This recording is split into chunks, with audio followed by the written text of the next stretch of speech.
નમસ્કાર મિત્રો, ફરી એકવાર આપણી યુટ્યુબ ચેનલ પર નવા વિડીયો સાથે આપનું હાર્દિક સ્વાગત કરું છું.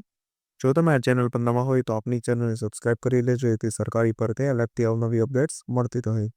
અને જો તમે આપણા વોટ્સએપ ગ્રુપમાં ન જોડાયા હોય તો તેની લિંક ડિસ્ક્રિપ્શનમાં આપેલી છે, જેમાં +3 લગતી ભરતીઓ તે ઉપર શિક્ષક ભરતી, આંગણવાડી ભરતી માટે જે અલગ અલગ લિંક આપેલી છે, જેનાથી તમે જોડાઈ શકો છો.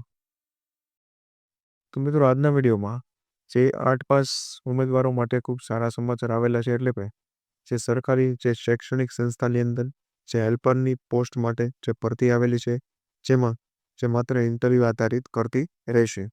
નંબરની વાત કરવામાં આવે તો 18 થી 35 વર્ષ સુધીના ઉમેદવારો જે અરજી કરી શકશે.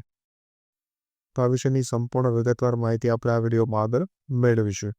તો ચાલો મિત્રો, વિડીયો શરૂ કરવી. તો મિત્રો, સૌપ્રથમ તમે જોઈ શકો છો નેમ ઓફ ધ પોસ્ટ, જેમાં પ્રી પ્રાઇમરી હેલ્પર માટે ભરતી છે, જેમાં એજ્યુકેશન ક્વોલિફિકેશન 8 પાસ માંગવામાં આવેલી છે. ત્યારબાદ જે પોસ્ટની વાત કરવામાં આવે તો દીવ માટે છે, ડિસ્ટ્રિક્ટ દીવ માટે ભરતી છે, જેમાં 18 થી 35 વર્ષના જે ઉમેદવારો છે એ અરજી કરી શકે છે. ત્યારબાદ વેતનની વાત કરવામાં આવે તો 5,000 રૂપિયા જે પર મંથ જે ફિક્સ જે મળવાપાત્ર રહેશે.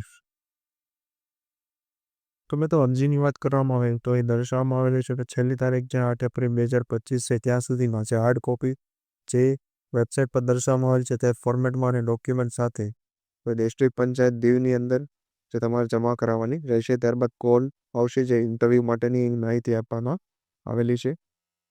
ત્યારબાદ જે તમામ જે પુરાવાઓ તમારી પાસે હોવા જોઈએ, અધરવાઇઝ જે incomplete document will be rejected, એટલે કે તમારી અરજી રદ થઈ શકે છે.